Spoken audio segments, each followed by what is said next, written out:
ಮಣ್ಣಾಗುವ ಜೀವಕ್ಕೆ ಒಣಜಂಬಬೇಕೆ, ಆಸೆ ಆಮಿಷ್ಯ ದುರಾಸೆ ತೀರದೇಕೆ, ಕಪಟ ನೀಚತನ ಕುತಂತ್ರ ಬುದ್ಧಿಯೇ, ದ್ವೇಷ ತುಂಬಿದ ಮಲಿನ ಮನಸ್ಸೇಕೆ, ಒಂದಾಗಿ ಚಂದಾಗಿ ಬಾಳಿದರೆ ಎಲ್ಲರಿಗೂ ಸಂತೋಷ, ಕನಕದಾಸರ ವಿಚಾರ ಆಚರಣೆಯಿಂದ ಆಗುವುದು ಈ ಬದುಕು ಹರ್ಷ ಎಂಬ ಸಾಲುಗಳನ್ನು ಸಾದರಪಡಿಸಿ, ಕುಲ ಕುಲ ಎಂದು ಬಡೆದಾಡದರೆ ಕುಲದ ನೆಲೆಯೇನಾದರೂ ಬಲ್ಲಿರ, ಆತ್ಮ ಯಾವ ಕುಲ ಜೀವ ಯಾವ ಕುಲ ಎಂದು ಪ್ರಶ್ನಿಸಿ ನಿಜದ ನೆಲೆ ತೋರಿಸಿದ ಮಹಾಮಾನವತವಾದಿ ದಾರ್ಶನಿಕ ಮನುಕುಲದ ಮಾರ್ಗದರ್ಶಕ ಮಡಿ ಮೈಲಿಗೆ ಮೀರಿದ ಮಹಾಜ್ಞಾನಿ ಭಕ್ತ ಶ್ರೇಷ್ಠ ಕವಿ ಕನಕದಾಸರನ್ನ ಎನ್ನ ಮನದ ಮಂದಿರದಲ್ಲಿ ಸ್ಮರಣೆಗೈದು ಅದ್ದೂರಿಯಾಗಿ ವಿಜೃಂಭಣೆಯಿಂದ ಮೆರವಣಿಗೆ ಮೂಲಕ ಕನಕನ ಭಾವಚಿತ್ರವನ್ನ ವೇದಿಕೆಗೆ ತಂದಿದ್ದೀರಿ.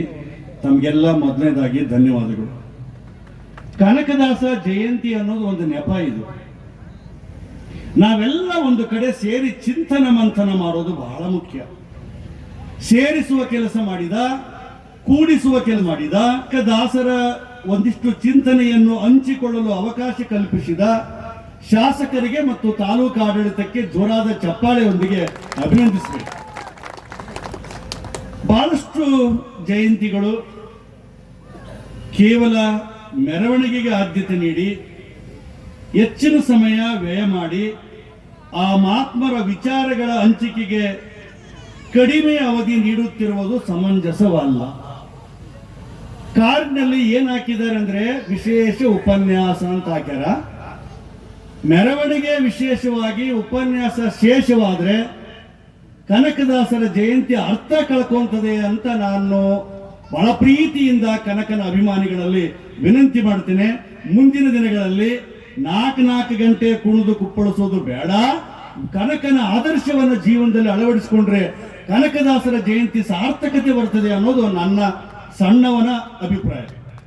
ನನಗೆ ಬಹಳ ಖುಷಿ ಅಂದ್ರೆ ಕನಕ ಜಯಂತಿ ಕೇವಲ ಒಂದು ದಿನದ ಆಡಂಬರದ ಉತ್ಸವವಾಗದೆ ಕನಕದಾಸರ ವಿಚಾರಗಳು ನಿತ್ಯೋತ್ಸವವಾಗಬೇಕು. ಕನಕದಾಸರ ಸಾಹಿತ್ಯ ಪಥ ನಮ್ಮೆಲ್ಲರ ಜೀವನ ಪಥವಾಗಬೇಕು. ಸಾರ್ವಜನಿಕ ವ್ಯಕ್ತಿಯನ್ನ ಕೇವಲ ಒಂದು ಸಮುದಾಯಕ್ಕೆ ಸೀಮಿತಗೊಳಿಸಬಾರದು. ಇದು ಎಲ್ಲ ಮಹಾತ್ಮರಿಗೂ ಅನ್ವಯಿಸಿ ಹೇಳುವ ಮಾತು. ನಾನು ವಾಲ್ಮೀಕಿ ಬಗ್ಗೆ ಮಾತಾಡ್ತೀನಿ, ಸಿದ್ದರಾಮೇಶ್ವರ ಬಗ್ಗೆ ಮಾತಾಡ್ತೀನಿ, ಬಸವ ಜಯಂತಿ ಬಗ್ಗೆ ಮಾತಾಡ್ತೀನಿ. ಎಲ್ಲ ರಾಜ್ಯ ತುಮಕೂರು ಸಿದ್ಧಗಂಗಾ ಮಠದಲ್ಲಿ 10,000 ಜನರಿಗೆ ನಾನು ಮಾತಾಡಿ ಬಂದವನು. ಇದು ಅಹಂಕಾರದ ಮಾತಲ್ಲ. ಯಾಕೆ ಈ ಮಾತನ್ನು ಒತ್ತಿ ಹೇಳ್ತೀನಿ ಅಂದ್ರೆ, ಇತ್ತೀಚಿನ ದಿನಮಾನಗಳಲ್ಲಿ ಎಲ್ಲ ಜಯಂತಿಗಳು ಕೇವಲ ಜಾತಿಗೆ ಸೀಮಿತಗೊಳ್ಳುತ್ತಿರುವುದು ಬಹಳ ದುರಂತದ ವಿಷಯ. ನಾವು ಆಚರಿಸುವ ಬಹುತೇಕ ಜಯಂತಿಗಳು ಈಗ ಆಗಬಾರದಿತ್ತು. ಕುಲ ಕುಲ ಎಂದು ಬಡೆದಾಡದಿರಿ ನಿಮ್ಮ ಕುಲ ಯಾವುದು ಎಂದು ಕೇಳಿದ ಕನಕದಾಸರ ಮಡಿ ಮೈಲಿಗೆ ಮೇರಿದ ಮಹಾಜ್ಞಾನಿ, ಜಾತಿ ಪದ್ಧತಿ ಹೋಗಲಾಡಿಸಲು ಅನವರತ ದುಡಿದ ಭಕ್ತ ಶ್ರೇಷ್ಠ ಕವಿ ಕನಕದಾಸರನ್ನು ಒಂದು ಜಾತಿಗೆ ಸೀಮಿತಗೊಳಿಸಿ ಮೇರು ವ್ಯಕ್ತಿತ್ವವನ್ನ ಸಂಕುಚಿತಗೊಳಿಸಬಾರದು. ಅದರ ಜೊತೆಗೆ ಬಹಳ ಖುಷಿಯಿಂದ ಹೇಳುವ ಮಾತಂದ್ರೆ, ಯಾಕೆಂದ್ರೆ ಕನಕದಾಸ ಒಬ್ಬರಿಗೆ ಸೇರಿದ ವ್ಯಕ್ತಿ, ಇಡೀ ಮನುಕುಲದ ದಾರಿದೀಪ. ಅದು ಸಮಾಜದ ಮಾರ್ಗದರ್ಶಕ. ಆತ ಕುಷ್ಟಿಗೆಯಲ್ಲಿ ನಿಂತು ನನಗೇನು ಖುಷಿ ಆಗಿದೆ ಅಂದ್ರೆ, ಕನಕನ ವಿಚಾರಗಳೆಲ್ಲವೂ ಕೂಡ ಇಲ್ಲಿ ಮೇಳೈಸಿದೆ. ಎಲ್ಲ ಸಮಾಜದವರು, ನನಗೆ ಬಹಳ ವಿಚಿತ್ರ ಅನಿಸ್ತು. ಮೆರವಣಿಗೆಯಲ್ಲಿ ಈಗಾಗಲೇ ಹೇಳಿದ್ದಾರೆ, ಸರ್ವ ಜಾತಿಯ ಜನಾಂಗದ ತೋಟದಂತೆ ನನಗೆ ಕುಷ್ಟಿಗೆ ಕಾಣ್ತಾ ಇದೆ. ಈ ವೇದಿಕೆ ಬಹಳ ಖುಷಿ ಕೊಟ್ಟಿದೆ ಅಂತ ಈ ಮಾತನ್ನು ಹೇಳ್ತೀನಿ. ಬೇರೆ ಕಡೆಗೆ ಇರುವಂತಹ ವಿಶೇಷತೆ ಇಲ್ಲಿ ಏನು ವಿಶೇಷತೆ ಇದೆ ಅಂದ್ರೆ, ಎಲ್ಲರನ್ನ ಕರ್ಕೊಂಡು ಭಾವೈಕ್ಯ ಬೆಸೆಯುವ, ಸಾಮರಸ್ಯ ಬೆಸೆಯುವ, ಸಹಿಷ್ಣುತೆ ಬೆಸೆಯುವಂತ ಕೆಲಸ ಇಲ್ಲಿಯ ಶಾಸಕರು ಮತ್ತು ತಾಲೂಕು ಆಡಳಿತ ಮಾಡ್ತಾ ಇದೆ. ಕನಕನ ಸ್ಮರಣೆ ಗೈಯುವುದೇ ನಮ್ಮ ಜೀವನದ ದೊಡ್ಡ ಸೌಭಾಗ್ಯ ಅಂತ ನಾನು ಭಾವಿಸ್ಕೊಂಡಿದ್ದೀನಿ.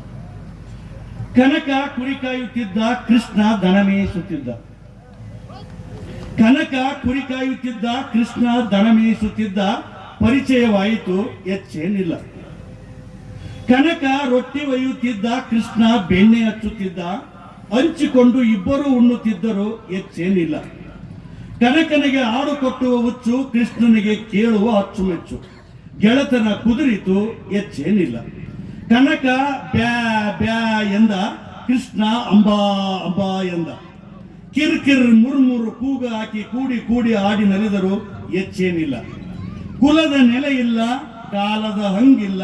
ಕನಕ ಮಣ್ಣಾದ, ಕೃಷ್ಣ ಕಲ್ಲಾದ, ಇದೊಂದು ಕಲ್ಲು ಮಣ್ಣಿನ ಕತೆ ಹೆಚ್ಚೇನಿಲ್ಲ. ಇದನ್ನ ಸವಿತಾ ನಾಗಭೂಷಣ್ ಅವರು ಬಹಳ ಚೆನ್ನಾಗಿ ಹೇಳಿದ್ದಾರೆ.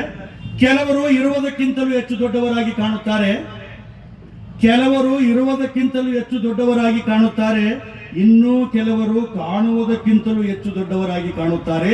ದ್ವಿತೀಯ ಸಾಲಿಗೆ ಸೇರಿದ ಅದ್ವಿತೀಯ ವ್ಯಕ್ತಿ, ಮಹಾನ್ ಶಕ್ತಿ ಯಾರಾದ್ರಿದ್ರೆ ಅವರು ಕನಕದಾಸ.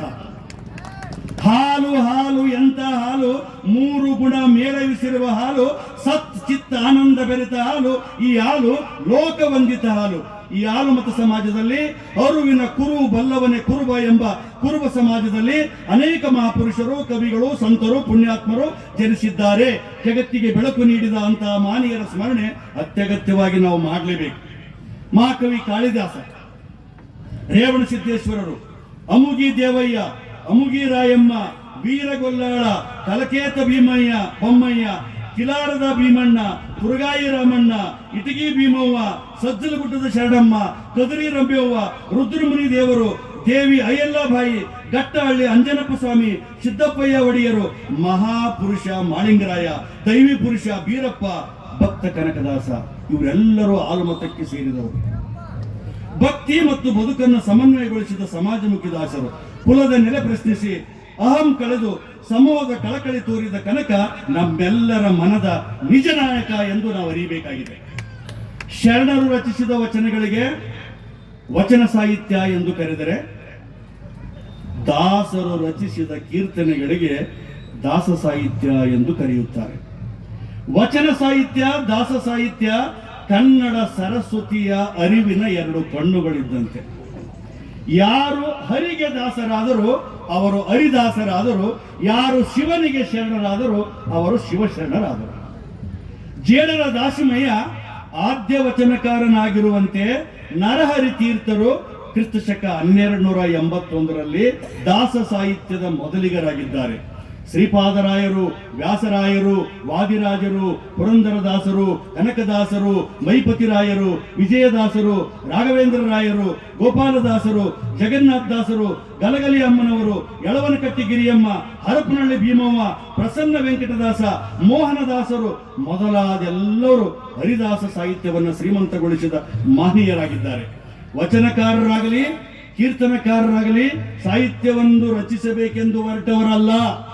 ನಾನು 20 ಪುಸ್ತಕ ಬರೆದೀನಿ, ನಾನು ಸಾಹಿತಿ, ಉಪನ್ಯಾಸಕಂತ ಹೇಳ್ತಾರಲ್ವಾ, ಅವ್ರು ಯಾರು ಪ್ರಚಾರ ಪ್ರಿಯರಲ್ಲ, ಅವರು ವಿಚಾರ ಪ್ರಿಯರಾಗಿದ್ರು. ಹಾಗಾಗಿ ತಮ್ಮ ಭಕ್ತಿಯ ಆನಂದದಲ್ಲಿ ಹೆಸರಿಗಾಗಿ ಅವರು ಯಾರು ಬರೆದವರಲ್ಲ. ಹೆಸರು ಹೆಸರು ಎಂಬುದು ಕಸುರು ಬೀಸುವ ಗಾಳಿ, ಹಸಿಯೊದ್ದು ನಿನಗೇಕೆ ಬ್ರಹ್ಮಪುರಿಯೊಳಗೆ, ಹಸುವಾಗು ಶಿಶುವಾಗು ಸಸಿಯಾಗು ಕಸಬರಿಕೆಯಾಗಿಳೆಗೆ ಮಂಕುತಿಮ್ಮ ಅಂತಾನೆ ಡಿ ವಿ ಗುಂಡಪ್ಪ. ಹಾಗಾಗಿ ಸಮಾಜದ ಕಸ ಬಳಿಯುವಂತ ದೊಡ್ಡ ಕೆಲಸ ಯಾರು ಮಾಡಿದ್ದಾರೆ ಅಂದ್ರೆ ಭಕ್ತ ಕನಕದಾಸರು ಮಾಡಿದ್ದಾರೆ. ಈ ಕನ್ನಡ ಸಾಹಿತ್ಯ ಚರಿತ್ರೆಯಲ್ಲಿ 12ನೇ ಶತಮಾನದ ವಚನ ಸಾಹಿತ್ಯ, 16ನೇ ಶತಮಾನದ ಹರಿದಾಸ ಸಾಹಿತ್ಯ ಹೆಚ್ಚು ಜನಸಮ್ಮುಖವಾದಂತಹ ಸಾಹಿತ್ಯವಾಗಿದೆ.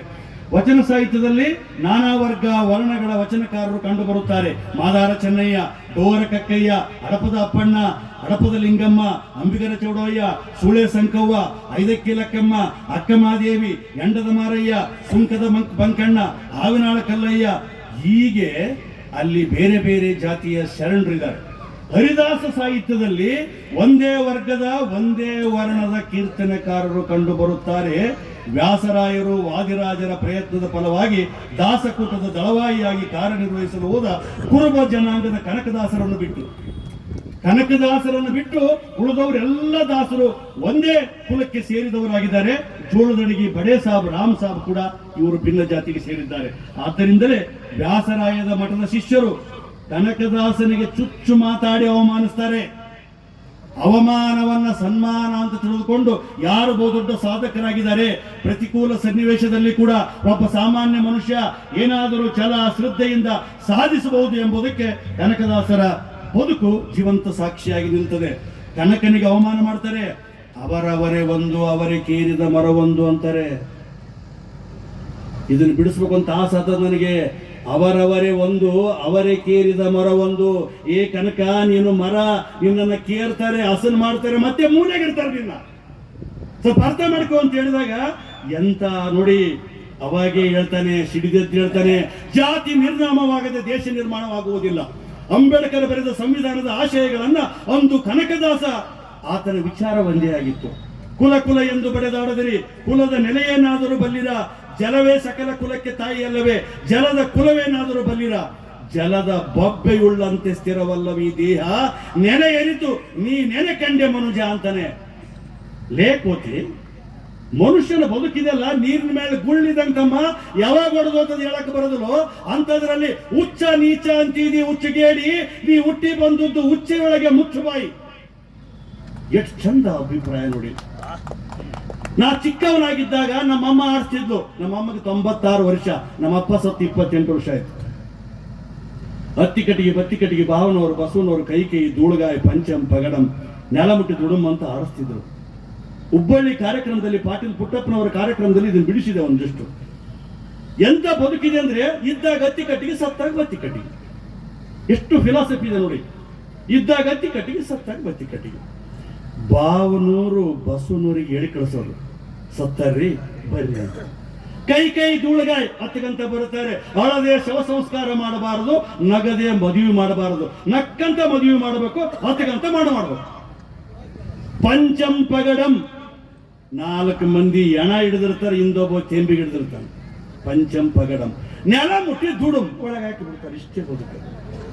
ಇಷ್ಟೆಲ್ಲ ಇದ್ದು ಕೂಡ ಮುಟ್ಟಾದ ಒಲೆ ಒಳಗೆ ಹುಟ್ಟಿಯದು ಜಗವೆಲ್ಲ ಮುಟ್ಟಬೇಡಂದ ಆರುವವರು ಹುಟ್ಟಿದನು ಎಲ್ಲಿ ಸರ್ವಜ್ಞ ಅಂತ ಕೇಳ್ತಾರೆ. ಮುಟ್ಟು ತಡೆದು ಹುಟ್ಟಿದ ದೇಹವನ್ನು ಯಾಕೆ ಮುಟ್ತೀರಿ ಅಂತ ಪ್ರಶ್ನೆ ಮಾಡಿದ್ದಾರೆ. ಇಂದು ತುರುಕರಿಗೆ ಚಂದಿರನೊಬ್ಬನೇ, ಇಂದು ತುರುಕರಿಗೆ ಚಂದಿರನೊಬ್ಬನೇ, ನಿಂದಿಸಿದವನು ಅಧಮನು, ಅಂಧಕರಿಗೆ ಏಕೆ ದರ್ಪಣ ಅಂತ ತಿಂತಿಣಿ ಮೌನೇಶ ಕೇಳ್ತಾರೆ. ಜಾತಿ ವ್ಯವಸ್ಥೆ ವಿರುದ್ಧ ಯಾವುದೇ ಮತಧರ್ಮದ ಅಂತಸತ್ವವನ್ನು ಅಮೂಲಾಗ್ರವಾಗಿ ಅರಿಯದೆ ಬರೇ ಸೋಗಲಾಡಿತನದ ಆಚಾರಗಳಲ್ಲಿ ನಿರತರಾದ ಡಂಬಾಚಾರಿಗಳನ್ನು, ಕಪಟಿಗಳನ್ನು ಜುಟ್ಟಿಡಿದು ಜಾಲಾಡಿದ ಕೀರ್ತನೆ ಓದಿದಾಗ ಕನಕದಾಸ ಒಬ್ಬ ವೈಚಾರಿಕ ಕ್ರಾಂತಿಯ ಬಹುದೊಡ್ಡ ಜ್ವಾಲೆ, ಬೆಂಕಿ. ಅದು ಬೆಂಕಿ. ವೈಚಾರಿಕ ಕ್ರಾಂತಿಯ ಬಹುದೊಡ್ಡ ಜ್ವಾಲೆ ಅಂತ ಯಾಕೆ ಕರಿತೀನಿ ಅಂದ್ರೆ, ಕನಕ ಸಾಹಿತ್ಯ ದರ್ಶನ ಅಂತ ಒಂದು ಪುಸ್ತಕ ಅದ, ನೀವು ತಗೋಬೇಕು. ನಾನು ತಂದೀನಿ ನೋಡಕ್ಕೆತ್ತ ಸುಮ್ಮನೆ. ಸಂಪುಟ ಬಂದ 1, 2, 3, 4 ಅಂತ ಕನ್ನಡ ಸಂಸ್ಕೃತಿ ಇಲಾಖೆಯವರು ಕರ್ನಾಟಕ ಸರ್ಕಾರ ಪ್ರಕಟ ಮಾಡ್ಯಾರ. ಅದರ ಹೆಸರು ಕನಕ ಸಾಹಿತ್ಯ ದರ್ಶನ. ಸಂಪುಟ 4ರ 389ನೇ ಪುಟದಲ್ಲಿ ಈ ಕೀರ್ತನೆ ದಾಖಲಾಗಿದೆ. ಒಂದಿಷ್ಟು ಓದ್ತೀನಿ, ಅರಗಿಸ್ಕೊಳ್ಳಕ್ ಆಗೋದಿಲ್ಲ. ಅಷ್ಟರ ಮಟ್ಟಿಗೆ ನೇರ ಮಾತನ್ನ ಇದ್ದದ್ದನ್ನ ಇದ್ದಂತೆ ಆಡಿ ಯಾರ ಮುಲಾಜಿಗೂ ಅಂದದ ವ್ಯಕ್ತಿ, ನೇರವಾದಿ ನಿಷ್ಠುರವಾದಿ ಯಾರಾದ್ರಿದ್ರೆ ಕನಕದಾಸ. ನೋಡಿ, ತೀರ್ಥ ಪಿಡಿದವರೆಲ್ಲ ತಿರುನಾಮಧಾರಿಗಳೇ, ಜನ್ಮ ಸಾರ್ಥಕವಿಲ್ಲದವರೆಲ್ಲ ಭಾಗವತರೇ, ಮೂಗಿಡಿದು ನೀರೊಳಗೆ ಮುಳುಗಿ ಜಪತಪ ಮಾಡಿ ನಿಗಮಾಗಮ ಪುರಾಣಗಳನ್ನು ಓದಿ ತಿಳಿದು ಬಾಗಿ ಪರಸ್ತ್ರೀಯನ್ನು ಬಯಸಿ ಕಣ್ಣಿಡುವಂತ ಯೋಗ ಭ್ರಷ್ಟರಲ್ಲ ದೇವ ಬ್ರಾಹ್ಮಣರೇ. ಪಠ್ಯನಾಮವ ಬಳೆದು ಪಾತ್ರೆ ಕೈಯಲ್ಲಿ ಹಿಡಿದು ಕುಟ್ಟಿನಲ್ಲಿ ಜಪವ ಗುರುತರಿಯದೆ ಕೆಟ್ಟ ಕೂಗನ್ನು ಕೂಗಿ ಹೊಟ್ಟೆಯನ್ನು ಒರೆವಂತ ಪೊಟ್ಟ ಗೊಡಮೆಗಳೆಲ್ಲ ಪರಮ ವೈಷ್ಣವರೇ. ಲಿಂಗಾಂಗದೊಳಗಿರುವ ಚಿನ್ಮಯವ ತಿಳಿಯದೆ, ಅಂಗಲಿಂಗದ ನೆಲೆಯ ಕುರುಹರಿಯದೆ, ಜಂಗಮ ಸ್ಥಾವರದ ಒಲಬನರಿಯದೆ ಇಂಥ ಭಂಗಿ ಮುಕ್ಕುಗಳೆಲ್ಲ ನಿಜಲಿಂಗವಂತರೇ ಅಂತ ಪ್ರಶ್ನೆ ಮಾಡ್ತಾನೆ. ಮುಂದೆ ನೋಡಿ, ಅಲ್ಲ ಕುದ ಎಂಬ ಅರ್ಥವನ್ನು ತಿಳಿಯದೆ, ಮುಲ್ಲಾ ಶಾಸ್ತ್ರದ ನೆಲೆಯ ಮುನ್ನರಿಯದೆ, ಪೊಳ್ಳು ಕೂಗನ್ನು ಕೂಗಿ ಬೊಗಳಿ ಬಾಯಾರುವಂತ ಕಳ್ಳ ಸುಳ್ಳರಿಗಿಲ್ಲಿ ವೀರ ಸ್ವರ್ಗ ಉಂಟೆ. ವೇಷ ಭಾಷೆಯ ಗೋಸಾಯ ಉಡೆ ಉಟ್ಟು ಆಸೆಯನ್ನು ತೊರೆಯದೆಯೇ ತಪಕ್ಕೆ ಕುಳಿತು ವಾಸನೆಯ ಗುರುತಿನ ಒಲಬನರಿಯದ ಇಂಥ ವೇಷಧಾರಿಗಳೆಲ್ಲ ಸನ್ಯಾಸಿಗಳೇ. 6 ಚಕ್ರದ ನೆಲೆಯ ಅಷ್ಟಾಂಗ ಯೋಗದಲ್ಲಿ 3 ಮೂರ್ತಿಯ 3 ಕಡೆಯೊಳರಿಸಿ ಮಾರಪಿತನಿಯ ಕಾಗಿನೆಲೆಯ ಆದಿಕೇಶವನ ಸಾರಿ ಭಜಿಸಿದವನಿಗೆ ಕೊರೆವ ಕೊರತೆಯುಂಟೆ ಅಂತ ಪ್ರಶ್ನೆ ಮಾಡ್ತಾರೆ. ಕಪಟದ, ಮೌಢ್ಯದ, ಸೋಗಲಾಡಿತನದ, ಕಂದಾಚಾರದ, ಜಾತಿ ವ್ಯವಸ್ಥೆಯ ಕೊಡು ವಿರೋಧಿ ಯಾರಂದ್ರೆ ಕನಕದಾಸರು. ಒಂದು ಜಾತಿಗೆ ಆತನನ್ನು ದಯಮಾಡಿ ಸೀಮಿತಗೊಳಿಸಬಾರದು. ಜಯಂತಿ ಈಗ ಅಪ್ಪ ಯಾರೋ ಒಬ್ಬ ಹೇಳಿದ್ರಿ, ನಮ್ಮ ಅಪ್ಪನ ಹೆಸರು ಬಸಣ್ಣ, ಬಸಣ್ಣ ಹೆಸರು ಸಂಗಪ್ಪ, ಸಂಗಪ್ಪನ ಹೆಸರು ಏನು ಗೊತ್ತಿಲ್ಲ ನನಗೆ. ಅಲ್ಲಿಗೆ ಮುಗೀತು. ನಮ್ಮಪ್ಪಗ ಮನೆಗೆ ಬಟ್ಟೆ ಇರಿಸ್ಬಿಡ್ತೀನಿ ನಾನು. ಕನಕದಾಸಿಗೆ ಹಂಗಲ್ಲ ನೋಡಿ. ಯಾರು ಜಯದ ಹಂತವನ್ನು ತಲುಪಿರ್ತಾರೆ ಅವರಿಗೆ ಜಯಂತಿ ಮಾಡ್ತಾರೆ. ಜಯದ ಹಂತ, ಸಕ್ಸಸ್ಫುಲ್ ಲೈಫ್. ಕೌಟುಂಬಿಕವನ್ನ ಗೆದ್ದು ಸಮಾಜಮುಖಿಯಾಗಿ ಹಸಿದವರ ಪರವಾಗಿ ಯಾರು ಮಾತಾಡ್ತಾರೆ ಅವರನ್ನ ಇಂತಹ ಬಹಿರಂಗದಲ್ಲಿ ಜಯಂತಿ ಮಾಡ್ತಾರೆ. 500 ವರ್ಷಗಳು ಆಯ್ತು, ಆ ಪುಣ್ಯಾತ್ಮ ಇನ್ನೂ ಜೀವಂತ ಇದ್ದಾನೆ ಅಂದ್ರೆ ಆತನ ವ್ಯಕ್ತಿತ್ವ ಎಂಥದ್ದಿರಬೇಕು ಅಂತ ಒಂದಿಷ್ಟು ಅವಲೋಕನ ಮಾಡಬೇಕಾಗಿದೆ. 100 ಭಾವದ ಬಾವಿ ಎತ್ತಿಕೋ ನಿನಗೆ ಬೇಕಾದ ಸಿಹಿನೀರ ಪಾತ್ರೆಯ ಆಕಾರಗಳ ಕುರಿತು ಜಗಳ ಬೇಕೆ, ನಮಗೆ ಬೇಕಾಗಿರುವುದು ದಾಹ ಪರಿಹಾರವಲ್ಲವೇ ಅಂತಾನೆ ಡಾಕ್ಟರ್ GS ರುದ್ರಪ್ಪ. 100 ಭಾವದ ಸಿಹಿನೀರವು ಬಸವಣ್ಣ, ಅಂಬೇಡ್ಕರ್, ಅಂಬಿಗರ ಚೌಡಯ್ಯ, ಕನಕದಾಸರು 100 ಬಾವಿಯು. ನಿನಗೆ ಎಷ್ಟೆಷ್ಟು ಬೇಕು ಗ್ಲಾಸ್ನಾಗ ತಗೋ, ತೆಂಬಿಗೆಗಾರು ತಗೋ, ವಾಟಗದಾಗರು ತಗೋ, ನಿನಗೆ ಎಷ್ಟೆಷ್ಟು ಬೇಕು ಅಷ್ಟು ನೀರು ಕುಡಿದು ಹೋಗು. ಬಾವಿಗಳ ಆಕಾರದ ಬಗ್ಗೆ ಜಗಳ ಬೇಕೆ? ಅವ ಗಿಡ್ಡ ನಾವು ಎತ್ತರ ನಾವು ಕರ್ರಗ ನಾವು ಬೆಳಗಾನ ತಗೊಂಡು ಏನ್ ಮಾಡೋದು? ಆತ ಬೋಧಿಸಿದ ಬದುಕಿದೆಯಲ್ಲ ಅದನ್ನ ನಾವೆಲ್ಲ ಕಲಿಬೇಕಾಗಿದೆ. ಕನಕದಾಸರ ಜೀವನವನ್ನ ತಿಳಿದುಕೊಳ್ಬೇಕಾಗಿದೆ. ಈಗಾಗಲೇ ಅವರ ಜೀವನವನ್ನ ಹೇಳಿದ್ದಾರೆ. ನಾನು ಮುಂದುವರೆದು ಈಗ ಹೇಳೋದಿಷ್ಟೇನೆ. ನೋಡಿ, ತಂದೆ ತಾಯಿ ಮಗವನ್ನ ಎಲ್ಲವನ್ನು ಕಳೆದುಕೊಂಡು, ಈಗ ಹೇಳಿದ್ರಲ್ಲ ಅವರೆಲ್ಲ ತಿಮ್ಮಪ್ಪ ಅಂತ ಹೆಸರಿಟ್ಟರು. 78 ಹಳ್ಳಿ ನಾಯಕ ದಂಡನಾಯಕನ ಪದವಿಯನ್ನ ಕಸ್ಕೊಂಡ್ಬಿಟ್ರು ತಂದೆ ಸತ್ತ ಮೇಕೆ. ತವ್ರ ಮನೆಗೆ ಕರ್ಕೊಂಡೋದು ತಾಯಿ. ಹಾಲು ಸಕ್ರಿ ಉಂಡಂತ ಮಗ ಕುರಿ ಕಾಯಕ್ಕೆ ಹೋದ್ನಲ್ಲಪ್ಪ ಅಂತ ತುಂಬಾ ಬೇಜಾರು ಮಾಡಿಕೊಂಡ್ಲು. ಕಾಗಿನಲ್ಲಿ ಆದಿಕೇಶವ ಯಪ್ಪ ನೀನೇ ಕಾಪಾಡು ಮಗನಂತ ಬೇಡಿಕೊಂಡ್ಲು. ಕುರಿ ಕಾಯಕ್ಕೆ ಹೋದಾಗ ಹಾಡು ಕಟ್ಟಿ ಆಡ್ತಿದ್ದ. ಕೆರೆಗಳನ್ನ ಬಾವಿಗಳನ್ನ ತೋಡಿಸ್ಬೇಕನ್ನುವಂತ ಹುಚ್ಚು ಆತನಿಗಿತ್ತು. ಈ ಸುದ್ದಿ ಕೃಷ್ಣದೇವರಾಯನಿಗೆ ಮುಟ್ಟಿತು. ಆತ ಹೇಳ್ತಾನೆ 1509ರಲ್ಲಿ ತಿಮ್ಮಪ್ಪನ ಸಾಹಸ ಕೇಳಿ 78 ಹಳ್ಳಿಗಳ ದಂಡನಾಯಕ ಪದವಿಯನ್ನ ಅಪ್ಪನಿಂದ ಕಸಿದುಕೊಂಡು ಮತ್ತೆ ಮಗನಿಗೆ ಕೊಡ್ತಾರೆ. ಈತನ ಪ್ರತಿಭೆ ಎಂತದ್ದಿರಬಹುದು, ಕನಕನ ಸಾಹಸ ಎಂತದ್ದಿರಬಹುದು, ಕನಕನ ಸಮೂಹಿತ ಹೇಗಿರಬಹುದು. ಆಗ ಬಚ್ಚಮ್ಮನಿಗೆ ತುಂಬಾ ಖುಷಿ ಆಗ್ತದೆ. ಕಾಗಿನಲ್ಲಿ ಆದಿಕೇಶವನಿಗೆ ತಾನು ಮರೆ ಇಟ್ಟದ್ದು ಸಾರ್ಥಕವಾಯಿತು ಎಂದು ಭಾವಿಸುತ್ತಾಳೆ. ಮಗನಿಗೆ ಜನಕಲ್ಯಾಣ ಕಾರ್ಯ ಕೈಗೊಳ್ಳಲು ಹೇಳುತ್ತಾಳೆ. ತಿಮ್ಮಪ್ಪ ನಾಯಕನಿಗೆ ಮದುವೆ ಮಾಡ್ತಾರೆ. ತಿಮ್ಮಪ್ಪ ಕಾಲುವೆ ಕಟ್ಟಿಸ್ತಾರೆ, ರಸ್ತೆ ನಿರ್ಮಿಸ್ತಾರೆ, ರಸ್ತೆ ಬದಿಯಲ್ಲಿ ಸಸಿ ನೆಡುತ್ತಾರೆ, ದೇವಾಲಯಗಳ ಜೀರ್ಣೋದ್ಧಾರ ಮಾಡ್ತಾರೆ. ಒಂದು ದಿನ ಭೂಮಿ ಅಗೆಯುತ್ತಿದ್ದಾಗ ಕೊಪ್ಪರಿಗೆ ಕನಕ ದೊರೆಯುತ್ತದೆ. ಕನಕ ಕನಕ ಬಂಗಾರ. ಅವಾಗೆ ಅದನ್ನು ಸ್ವಾರ್ಥಕ್ಕಾಗಿ ಬಳಸದೆ, ನೋಡಿ ನಿಮ್ಮಂತರ ತಗೊಂಡು ಮನೆಗೆ ಹೋಗ್ಬಿಡ್ತು ಕಡೆ. ಕನಕ ಅದನ್ನು ಸ್ವಾರ್ಥಕ್ಕಾಗಿ ಬಳಸದೆ ಸಮಾಜಕ್ಕಾಗಿ ಬಳಸಿದ. ಸಾರ್ವಜನಿಕ ಹಣವನ್ನು ಸ್ವಾರ್ಥಕ್ಕಾಗಿ ಬಳಸುವ ಇಂದಿನ ನಾಯಕರ ಹಗರಣಗಳಲ್ಲಿ ತಿಮ್ಮಪ್ಪ ನಾಯಕನ ನಿಸ್ವಾರ್ಥತೆಯಲ್ಲಿ ಅರ್ಥ ಮಾಡ್ಕೋಬೇಕು. ಅನಾರೋಗ್ಯ 10 ವರ್ಷದ ಮಗ ತೀರ್ಕೊಳ್ತಾನೆ, ಹೆಂಡತಿ ಅನಾರೋಗ್ಯದಿಂದ ತೀರ್ಕೊಳ್ತಾಳೆ. ಕಷ್ಟದ ಮೇಲೆ ಕಷ್ಟ ಬರ್ತದೆ. ತಂದೆ ತಾಯಿ ಹೆಂಡತಿ ಮಗ ಎಲ್ಲರನ್ನು ಕಳೆದುಕೊಂಡು ದುಃಖದಲ್ಲಿದ್ದಾಗ ಅನ್ಯ ಅರಸರು ದಾಳಿ ಮಾಡ್ತಾರೆ. ರಣರಂಗದಲ್ಲಿ ಹೋರಾಡಿ ಮೂರ್ಛೆ ಹೋದಾಗ ಕನಕಪ್ಪ ನಾಯಕರಿಗೆ ಎಚ್ಚರವಾಗ್ತದೆ. ನೀನು ನನ್ನ ದಾಸನಾಗು ಬಾ, ನೀನು ನನ್ನ ದಾಸನಾಗು ಬಾ ಎಂದು ಕರೆದಂತಾಯಿತು. ಅವಾಗ ಕನಕಪ್ಪ, ಕನಕ ನಾಯಕ, ಕನಕದಾಸ ಏನ್ ಹೇಳ್ತಾರೆ ಗೊತ್ತಾ? ಬಂಧು ಬಾಂಧವರೊಡನೆ ಬಡದಾಡುವುದಕ್ಕಿಂತ ಕಾಗಿನಲ್ಲಿ ಆದಿಕೇಶವನ ದಾಸನಾಗುವುದೇ ಲೇಸು ಅಂತ ತಿಳ್ಕೊಂಡು ಶೂನ್ಯವಾದ ಬದುಕಿಗೆ ಪರಮಾತ್ಮನೇ ತನ್ನ ಸೇವೆಗೆ ಕರೆದಿರಬಹುದೆಂದು ಮನಸ್ಸಿಗೆ ಖಚಿತಪಡಿಸಿಕೊಂಡು ಅನಿಶ್ಚಿತವಾದ ಬದುಕಿಗೆ ದೇವರೊಬ್ಬನೇ ಸರಿಯಾದ ಮಾರ್ಗದರ್ಶಕ ಎಂದು ತಿಳಿದ ಕನಕಪ್ಪ ನಾಯಕ ರಾಜಭೂಷಣಗಳೆಲ್ಲ ತೆಗೆದು ಹಾಕಿ ಬಿಸಾಕಿ, ಒಂದು ಕೈಯಲ್ಲಿ ತಂಬೂರಿ, ಇನ್ನೊಂದು ಕೈಯಲ್ಲಿ ತಾಳ, ಬಗಲಿಗೆ ಜೋಳಿಗೆ, ಕರಿಯ ಕಂಬಳಿ ಒದ್ದು ಹರಿದಾಸನಾಗಿ ಹೊರಟ. ಅಂದಿನಿಂದ ಕನಕಪ್ಪ ನಾಯಕ ಕನಕದಾಸನಾದ. ಇನ್ನು ಅವರಿಗೆ ಕುರುಬರಿಗೆ ಯಾರು ಮಂತ್ರ ಕೇಳಬೇಕು? ಗುರುಪದೇಶ ಸಿಗ್ಬೇಕಲ್ಲ. ಗುರುಪದೇಶ ಕೊಡ್ರಿ ಅಂತ ಹೋಗಿ ಕುರುಬನಿಗೆ ಮಂತ್ರದ ಉಪದೇಶ ಮಾಡುವವರು ಯಾರು? ತಾತಾಚಾರ್ಯ ಗುರುಗಳು ಉಪದೇಶ ನೀಡಿ ಆಘಾತಗೊಂಡಿದ್ದ ಮನಸ್ಸಿಗೆ ಒಂದಿಷ್ಟು ಶಾಂತಿ ಕೊಡ್ತಾರೆ. ತಾತಾಚಾರ್ಯ ನೆನಪಿಟ್ಕೋಬೇಕು ತಾವೆಲ್ಲ. ಇನ್ನು ಆತ್ಮೋದ್ಧಾರ ಮಾಡುವ ಗುರು ಯಾರಂತ ಹುಡುಕ್ತಾನೆ. ಅವಾಗ ಹೋಗಿ ಇಲ್ಲಿಗೆ ಹೋಗ್ತಾನೆ.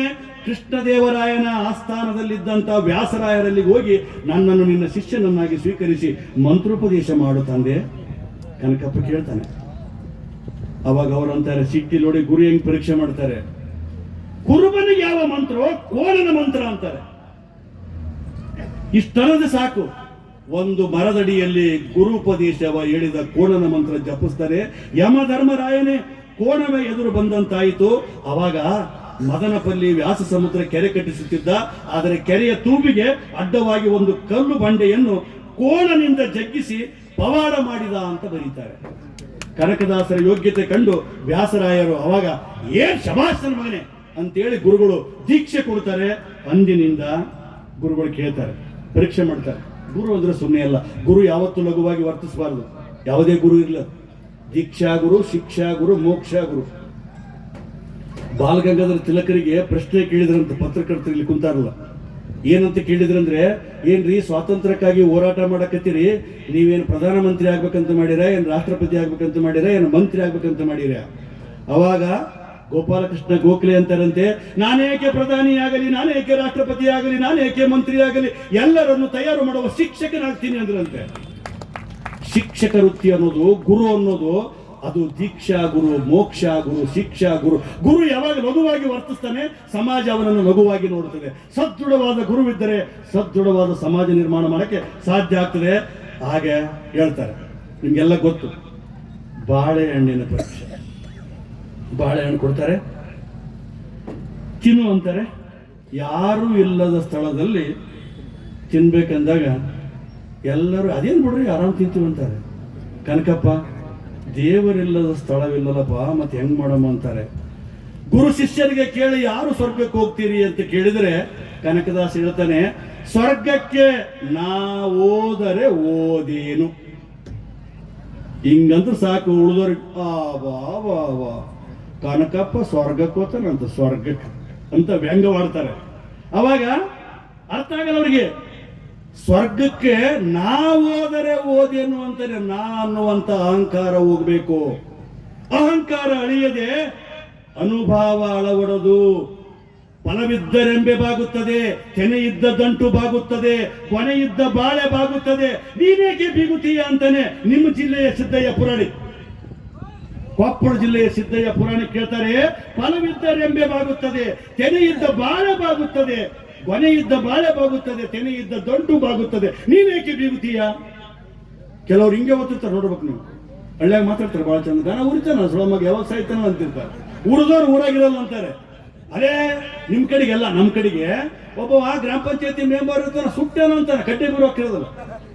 ಅದಕ್ಕೆ ಬಸವಣ್ಣ ಕನಕದಾಸ ನಾ ಸಣ್ಣವ ಅಂದವ್ರು ನೋಡ್ರಿ. ಯಾರು ದೊಡ್ಡವ ಅಂತ ಅಂದಿಲ್ಲ, ಅದಕ್ಕೆ ಅವ್ರು ದೊಡ್ಡವರಾಗ್ಯಾರ. ಉಳ್ಳವರು ಶಿವಾಲಯ ಮಾಡುವರು, ನಾನು ಏನು ಮಾಡಲಿ ಬಡವನಯ್ಯ, ಎನ್ನ ಕಾಲೇ ಕಂಬ ದೇವೇ ದೇಗುಲ ಶಿರವೇವನ್ನ ಕಳಿಸವಯ್ಯ. ನಾ ಬಡವ ಅಂದ ಬಸವಣ್ಣ. ಹಣಕಾಸಿನ ಮಂತ್ರಿ ನಾ ಸಣ್ಣವ ಅಂದ. ನಾವು ಅದೇ ರೂಪದ ಮದ, ವಿದ್ಯೆಯ ಮದ, ಯೌವನದ ಮದ, ಒಂದು ಮದ ನಮ್ಮನ್ನು ಸತ್ಯನಾಶ ಮಾಡ್ತದೆ. ಯಾವತ್ತು ಮದ ಏರಬಾರದು. ಎಂತ ಮಾತ್ರಿ, ನಳ ಚರಿತ್ರೆ ಅಂತ ಒಂದು ಬುಕ್ ಬರೆದಾನೆ. 481 ಪದ್ಯಗಳಿವೆ, ತಿಳ್ಕೊಳ್ಳಿ. ನಳ ಚರಿತ್ರೆ ಎಂಬ ಪುಸ್ತಕದಲ್ಲಿ ಅದೊಂದು ಪ್ರೇಮ ಕಾವ್ಯ ಕನಕದಾಸಂದು. 481 ಪದ್ಯಗಳಿವೆ. ಮೋಹನ ತರಂಗಿಣಿ ಅಂತ ಪ್ರೇಮ ಕಥೆ ಬರೆದರೆ 2798 ಪದ್ಯಗಳಿವೆ. ರಾಮ ಧ್ಯಾನ ಚರಿತ್ರೆ ಅಂತ ಬರೆದರೆ ಅದು ಜಾತಿ ವ್ಯವಸ್ಥೆಯನ್ನು ಬಯಲು ಮಾಡಿದ ಗ್ರಂಥ. ಅಲ್ಲಿ 156 ಹಾಡುಗಳಿವೆ. ಹರಿಭಕ್ತ ಸಾರದಲ್ಲಿ 110 ಹಾಡುಗಳಿವೆ. ಇದು ಆಧ್ಯಾತ್ಮಿಕ ಸಾಧನೆಗೆ ಹಾಡು. ಅವಾಗ ಗೊತ್ತಿರಲಿ, ನಾನು ಹೋದ್ರೆ ಓದ್ತೀನಿ ಅಂದ್ರೆ ನಿಮ್ಮಲ್ಲಿ ಆಗಲಿ ನಮ್ಮಲ್ಲಿ ಆಗಲಿ. ಸ್ವಾಮಿ ವಿವೇಕಾನಂದ ಬದುಕಿದ್ದು 36 ವರ್ಷ, ಬಸವಣ್ಣ ಬದುಕಿದ್ದು 39 ವರ್ಷ. ಅಲ್ಪಾಯುಷ್ಯದಲ್ಲಿ ಎಂತ ಸಾಧನೆ ಮಾಡ್ಯಾರ ನೋಡ್ರಿ ಅವರೆಲ್ಲ. ನಾನ್ ಮಾಡೀನಿ, ನನ್ನಿಂದ ಮುಂದೆ ಬಂದಲ್ಲ, ನನ್ನಿಂದ ಅಲ್ಲೇ ನೀನ್ ಯಾರು ಮಾಡಕ್ಕೆ? ಇನ್ನೊಬ್ಬರ ಬಗ್ಗೆ ತಪಾಸ್ ಯಾರು ಮಾಡ್ತಾರ? ಜೀವನದಲ್ಲಿ ನಪಾಸ್ ಆಗ್ತಾನೆ ಅಂತವನು. ಕಾಯಿ ಒಳಗ ಕೊಬ್ಬರಿ ಇರ್ತದಲ್ರಿ, ಈ ಕಾಯದೊಳಗ ಒಂದಿಷ್ಟು ಕೊಬ್ಬರಿ ಇರ್ಬೇಕು. ಕಬರು ಅದಕ್ಕೆ ಕಬರಿಗೇಡಿ ಅಂತಾರೆ. ಎಲ್ಲ ಪ್ರಾಣಿಗಳಲ್ಲಿ ಶ್ರೇಷ್ಠ ಪ್ರಾಣಿ ಮನುಷ್ಯ ಅಂತ ಅರಿಸ್ಟಾಟಲ್ ಯಾಕೆ ಕರ್ದಾನಂದ್ರೆ, ಏನ್ ತಿನ್ಬೇಕು, ಏನ್ ತಿನ್ಬಾರ್ದು, ಏನ್ ಆಡ್ಬೇಕು, ಏನ್ ಆಡಬಾರ್ದು, ಏನ್ ಮಾಡ್ಬೇಕು, ಏನ್ ಮಾಡಬಾರ್ದು ಅಂತ ವಿವೇಚನ ಶಕ್ತಿ ಇರೋದು ಮನುಷ್ಯನಿಗೆ ಮಾತ್ರ, ಕತ್ತಿ ನಾಯಿ ಹಂದಿಗಳಿಗೆಲ್ಲ. ಇಷ್ಟೆಲ್ಲ ಇದ್ದು ಕೂಡ ಎಷ್ಟು ಮಟ್ಟಿಗೆ ನಾವು ಪವಿತ್ರವಾಗಿದ್ದೀವಿ ಅಂತ ಆತ್ಮಾವಲೋಕನ ಮಾಡಿಕೊಂಡ್ರೆ ಸೊಕ್ಕು ತುಂಬಿ ಹೋಗ್ಯದ್ರಿ. ಸ್ವರ್ಗಕ್ಕೆ ನಾವು ಹೋದರೆ ಓದೇನಂತಾನಲ್ಲ, ಇಲ್ಲೊಂದು ದೃಷ್ಟಾಂತ ಹೇಳ್ತೀನಿ, ದಯಮಾಡಿ ಕೇಳಿ. ಕಾಳಿದಾಸ ಮತ್ತು ಭೋಜರಾಜ ಹೆಸರು ಯಾರು ಕೇಳಿಲ್ಲ ಹೇಳಿ? ಬಹಳ ಚಂದದ. ಸಿದ್ದೇಶ್ವರ ಅಪ್ಪಗಳು ಎಲ್ಲೋದ್ರೂ ಇದನ್ನ ಹೇಳ್ತಿದ್ರು. ಒಂದಿಷ್ಟು ಯಾರನ್ನ ಕೇಳಿದ್ರೆ ಸುಮ್ಮನೆ ಇರಿ, ಕೇಳಲಾರ್ದ್ರೆ ಒಂದು ಕೇಳಿಬಿಡಿ. ಕಾಳಿದಾಸ ಭೋಜರಾಜ ವಾಕಿಂಗ್ ಹೊಂಟಿದ್ರಂತ, ವಾಕಿಂಗ್, ವನ ವಿಹಾರ. ಅಡವಿಯಾಗ ಹೋಗ್ತಾರೆ. ಮತ್ತೆ ರಾಜಧಾನಿ ಬರ್ಬೇಕು. ಅವ್ರ ರಾಜಧಾನಿ ಮಿಥಲೆ ರಾಜಧಾನಿ. ಅಲ್ಲಿಗೆ ಬರಕ್ ಆಗದಲ್ಲ, ಅಡವಿಯಾಗ ದಾರಿ ಕಳ್ಕೊಂಡ್ಬಿಡ್ತಾರೆ ಕಾಡ್ನ್ಯಾಗ. ಅಲ್ಲೊಂದು ಗುಡಿಸಲು ಇರ್ತದೆ, ಜೋಪಡಿ ಗುಡಿಸಲು, ಕಾಟೇಜ್ ಇರ್ತದೆ. ಅಲ್ಲೋಗಿ ಕೇಳ್ತಾರೆ ಇಬ್ರು, ಭೋಜರಾಜ ಮತ್ತು ಕಾಳಿದಾಸ. ಕವಿರತ್ನ ಕಾಳಿದಾಸ. ಏನ್ ಅಜ್ಜಿ, ನಾ ಸ್ವಲ್ಪ ರಾಜಧಾನಿಗೆ ಹೋಗ್ಬೇಕು, ಮಿಥಿಲಿಗೆ ಅಡಿವೆಗೆ ಬಂದುಬಿಟ್ಟಿವಿ, ಬರೋದೇನೋ ಬಂದುಬಿಟ್ಟಿವಿ, ಸ್ವಲ್ಪ ದಾರಿ ತಪ್ಪ್ಯದ, ಸ್ವಲ್ಪ ದಾರಿ ತೋರಿಸಿ ಪುಣ್ಯ ಕಟ್ಕೋ ಅಜ್ಜಿ ಅಂತ ಕೇಳ್ತಾರೆ. ಅವಾಗ ಅಜ್ಜಿ ಅಂತಾಳೆ, ನೋಡಕ ದೊಡ್ಡ ಮನುಷ್ಯರ ಕಂಡಂಗೆ ಕಾಣ್ತೀರಿ, ಮತ್ತೆ ದಾರಿ ತಪ್ಪಾರದಾಗಿತ್ತಲ್ಲ ಅಂತಾಳೆ. ಅವ್ರು ಅಂತಾರೆ, ದೊಡ್ಡ ಮನುಷ್ಯರೇನು ಸಣ್ಣ ಮನುಷ್ಯರೇನು, ದಾರಿ ತಪ್ಪಿಬಿಟ್ಟಿವಿ, ಈಗಾಗಲೇ ಮುಗಿತಾಯ್ತು ಕತಿ, ಇವಾಗ ತೋರಿಸ್ಬಿಡಿವ. ಕೈ ಮುಕ್ಕೊಂಡು ನಿಲ್ತಾರೆ. ಅವಾಗ ಅಜ್ಜಿ ಬಾಳ ಪಕ್ಕ, ನಾನು ನಿಮಗೆ ಇಂಟರ್ವ್ಯೂ ಮಾಡ್ತೀನಿ, ಇಂಟರ್ವ್ಯೂ ಅಂತಾಳೆ, ಸಂದರ್ಶನ, ಪ್ರಶ್ನೆ ಕೇಳ್ತೀನಿ, ಉತ್ತರ ಕೊಡ್ರಿ, ಆಮೇಲೆ ನಿಮಗೆ ಬೇಕಾದ್ರೆ ದಾರಿ ತೋರಿಸ್ತೀನಿ ಅಂತ. ಕೇಳ ಅಜ್ಜಿ ಅಂತಾರೆ. ಯಾರು ನೀನು ಅಂತಾರೆ. ನಾನು ಭೋಜರಾಜ ಅಂತಾನೆ. ಅಜ್ಜಿ ಹತ್ರ ಕೇಳಿ, ನನಗೆ ಗೊತ್ತಿದ್ದಾಗೆ ರಾಜರಿಬ್ರೆ, ಒಂದು ಮಳೆ ರಾಜ, ಇನ್ನೊಂದು ಯಮರಾಜ, ನೀನ್ ಯಾರ ರಾಜನೋ ಕೊಡಿ. ನೆಕ್ಸ್ಟ್ ನೀನ್ ಯಾರು ಅಂತ ಕೇಳ್ತಾರೆ. ನಾನು ಮಹಾಕವಿ ಅಂತಾನೆ. ಉತ್ಸಾಹ, ನಿಸರ್ಗವನ್ನೇ ಇಟ್ಕೊಂಡು ಪದ್ಯ ಬರಿತಿದೆ, ನಿಸರ್ಗ ಮಹಾಕಾವ್ಯ ಆಗಿರ್ಬೋದು, ನೀನು ಬರೀ ಕವಿಪ, ನೀನು ಮಹಾಕವಿ ಅಲ್ಲ, ಅಹಂಕಾರ ಇರಬಾರದು ಅಂತ ಅಜ್ಜಿ ಹೇಳ್ತಾರೆ. ನೆಕ್ಸ್ಟ್ ಅಜ್ಜಿ ನಾವು ಲೋಕಕ್ಕೆ ಪ್ರಿಯರಾದವರು ಅಂತಾರೆ, ಇಬ್ರು ಕೂಡಿ ನಾವು ಲೋಕಕ್ಕೆ ಪ್ರಿಯರಾದವರು. ಅವಾಗ ಅಜ್ಜಿ ಪಕ್ಕ, ಲೋಕಕ್ಕೆ ಪ್ರಿಯವಾದ ವಸ್ತು ಈ ಜಗತ್ತಿನಲ್ಲಿ ಎರಡೇ, ಒಂದು ಅನ್ನ, ಇನ್ನೊಂದು ನೀರು. ನೀವ್ಯಾ ಪ್ರಿಯರು? ಈಗ ನೋಡು, ಹೊಟ್ಟಿ ಗಟ್ಟಿ ಮಾಡ್ಕೊಂಡು ಬಂದು ಕುಂಸರಿಗೆ ನನ್ನ ಮಾತು ಕೇಳಕತ್ತೀರಿ, ಹೌದಲ್ಲ? ಎಲ್ಲರೂ ಮಾಡುವುದು ಹೊಟ್ಟೆಗಾಗಿ, ಗೇಣು ಬಟ್ಟೆಗಾಗಿನೇ ಅಂತ ದಾಸಯ್ಯ ಹೇಳಿದ್ದು. ಉದರ ಪೋಷಣಂ ಬಹುಕೃತ ವೇಷಂ. ಇದೊಂಥರ ಲೈಫ್ ಈಸ್ ಎ ಡ್ರಾಮಾ. ಜೀವನ ಅಂದ್ರೆ ಹುಡುಗಾಟ ಅಲ್ಲ, ಹುಡುಕಾಟ. ಹುಡುಕಬೇಕೇನೇನು ಸಿಗ್ತದೆ, ಹುಡುಗಾಟ ಮಾಡಿದ್ರೆ ಏನು ಮಣ್ಣು ಸಿಗಲ್ಲ. ನಿಮ್ಮ ಮಕ್ಕಳಿಗೆ ಎಜುಕೇಶನ್ ಕೊಡಿಸಿ, ಅದೇ ದೊಡ್ಡ ಅಸ್ತ್ರ. ಆವಾಗ ಲೋಕಕ್ಕೆ ಪ್ರಿಯವಾದ ಅನ್ನ. ಅಜ್ಜಿ ನಾವು ಸಿರಿವಂತರು ಅಂತಾರೆ, ಶ್ರೀಮಂತರು. ಹುಚ್ಚ, ಮುತ್ತು ರತ್ನ ಕೊಡುವ ಆ ಸಮುದ್ರದ ಮುಂದೆ ನೀವ್ಯಾ ಸಿರಿವಂತರು ಅಂತ ಕೇಳ್ತಾರೆ. ಅಜ್ಜಿ ನಾವು ಅತಿಥಿಗಳಂತ ತಿಳ್ಕೊಂಡ್ಬಿಡು, ಗೆಸ್ಟ್ ಅತಿಥಿಗಳು. ತಮ್ಮ, ಈ ಜಗತ್ತಿನಲ್ಲಿ ಇಬ್ಬರೇ ಅತಿಥಿಗಳು, ಒಂದು ಯೌವನ, ಇನ್ನೊಂದು ಪ್ರತಿಭೆ. ಒಂದು ಸಲ ಯೌವನ ಬಂತಂದ್ರೆ ಭಾಳ ಆದ್ರೆ, ಈ ಬಿಳಿ ಕೂದಲ ಬಂದ್ರೆ ಮಂದಿ ಕಾಣಬಾರದಂತ ಏರ್ಡೈ ಮಾಡ್ಕೊಂತಾರೆ ಅಷ್ಟೇ. ಮುಪ್ಪು ಯಾವತ್ತೂ ಮುಚ್ಚಿಡಕ್ಕಾಗಲ್ಲ, ಮುಪ್ಪೇ ಅದು. ಯೌವನ ಒಂದೇ ಸಲ ಬರ್ತದೆ. ಪ್ರತಿಭೆ ಅಂತ ಏನಂತಾರಂದ್ರೆ, ನೋಡಿ ನಮ್ಮ ಹುಡುಗರು ಸೀಟ್ ಹೆಜ್ಜೆ ಬರಿತಿರ್ತಾರೆ, 4 ಒಂದು ಟಿಕ್ ಹಾಕೋದಿರ್ತದೆ. ಟಿಕ್ ಹಾಕೋ ಹೊತ್ತಿಗೆ ಬೊಳದ್ರೆ ಸಕ್ಸಸ್ ಆಗ್ತದೆ. ಪೇಪರ್ ಕೊಟ್ಟು ಗೇಟಿಗೆ ಬಂದ ಉತ್ತರ ಬಂದ್ರೆ ಸಮಯಕ್ಕೆ ಒದಗದ ಜ್ಞಾನ ಇದ್ದರೇನು ಓದರೇನು. ಪ್ರತಿಭೆ ಮತ್ತು ಯೌವನ ಯಾವಾಗಲೂ ಒಂದೇ ಸಲ ಬರ್ತವೆ. ಅವರು ನಿಜವಾದಂತ ಅತಿಥಿಗಳು, ನೀವಲ್ಲ. ಅಜ್ಜಿ ನಾವು ಪ್ರಯಾಣಿಕರು ತಿಳ್ಕೊಂಡ್ಬಿಡು, ಪ್ಯಾಸೆಂಜರ್ ಅಂತಾರೆ. ಅವಾಗ ಇವರಂತಾರೆ, ಸೂರ್ಯ ಮತ್ತು ಚಂದ್ರ ಇಬ್ಬರೇ ಪ್ರಯಾಣಿಕರು, ಯಾರು ನಿಂದೇ ಇಲ್ಲ ಅವ್ರು ಇವತ್ತಿಗೂ. ಸೂರ್ಯ ಚಂದ್ರ ಅವ್ರ ಪ್ರಯಾಣಿಕರು, ನೀವಲ್ಲ ಅಂತಾರೆ. ನಾನು ಸ್ವಲ್ಪ ಸ್ಪೀಡ್ ಆಗಿ ಹೇಳ್ತೀನಿ, ಬಹುಶಃ ಇಷ್ಟರಾಗೆ ಬರ್ಬೋದು ಚೀಟಿ. ಸಹನಾಶೀಲರು. ಅಜ್ಜಿ ನಾವು ತಾಳ್ಮೆ ಉಳ್ಳವರು ಅಂತಾಳೆ. ಅವಾಗ ಅಜ್ಜಿ ಅಂತಾಳೆ, ಕೇಳಿ, ಒತ್ತ ಭೂಮಿ ಮುಂದೆ, ಎತ್ತ ತಾಯಿ ಮುಂದೆ, ನೀವ್ಯಾ ಸಹನಾಶೀಲರು. ಈ ಭೂಮಿ ಮೇಲೆ ಮೂತ್ರ ಮಾಡ್ತೀವಿ, ಮಲ ಮಾಡ್ತೀವಿ, ಉಗುಳ್ತೀವಿ. ಭೂಮಿ ತಾಯಿ ಕ್ಷಮೆಯಾದರಿತ್ರಿ, ನಿಮ್ಮನ್ನ ಕ್ಷಮೆ ಮಾಡ್ತಾಳೆ. ಅತಿ ಆದಾಗ ಭೂಕಂಪ ಆಗ್ತದಷ್ಟೇ. ಅರ್ಥ ಮಾಡಿಕೊಳ್ಳುವಂತ ಅಂಶ. ಇವ್ರು ಹೇಳ್ತಾರೆ, ಅಜ್ಜಿ ಮತ್ತೆ ನಾವು ಸೋತವರು ಅಂತಾರೆ. ನಾವು ಸೋತು ಬಿಟ್ಟಿವಿ ಅಜ್ಜಿ ಅಂತಾರೆ. ಅಜ್ಜಿ ಬಹಳ ಪಕ್ಕ. ರಕ್ಷಿಸಲಿಕ್ಕೆ ಆಗದೇ ಇರುವಷ್ಟು ಯಾರು ಮಕ್ಕಳು ನಡೆದರೆ, ತೀರಿಸಲಿಕ್ಕೆ ಆಗದೇ ಇರುವಷ್ಟು ಯಾರು ಸಾಲ ಮಾಡ್ಯಾರ, ಅವ್ರು ಮಾತ್ರ ಜೀವನದಲ್ಲಿ ಸೋತವರು. ನಿಮ್ಮನ್ನು ನೋಡಿದ್ರೆ ನನಗೆ ಹಂಗ ಅನ್ಸಲ್ಲ ಅಂತ. ಇಲ್ಲಿ ಸೇರಿದವರು ಬಹಳ ಅರ್ಥ ಮಾಡ್ಕೊಳ್ಳಿ. ಇದ್ರೊಳಗೆ ಫ್ಯಾಮಿಲಿ ಪ್ಲಾನಿಂಗ್ ಇದೆ. ಸಾಲ ಇಲ್ಲದ ಮನೆ ಸ್ವರ್ಗ ಅಂತಾನೆ ಸರ್ವಜ್ಞ. ದಯಮಾಡಿ ಸಾಲ ಮಾಡಬೇಡಿ. 10 ರೂಪಾಯಿ ದುಡಿದು 8 ರೂಪಾಯಿ ಖರ್ಚು ಮಾಡಿ 2 ರೂಪಾಯಿ ಉಳಿಸೇರಿ, ಅದು ಬದುಕಿನ ಸಿದ್ಧಾಂತ. 10 ರೂಪಾಯಿ ದುಡಿದು 10 ರೂಪಾಯಿ ಖರ್ಚು ಮಾಡಿ ಸ್ವಲ್ಪ ಡೇಂಜರ್ ಇದೆ. 10 ರೂಪಾಯಿ ದುಡಿದು ಯಾರು 12 ರೂಪಾಯಿ ಖರ್ಚು ಮಾಡ್ತಾರೆ, ಅದು ಮನೆ ಹಾಳಾಗಿ ಹೋಗ್ತದೆ.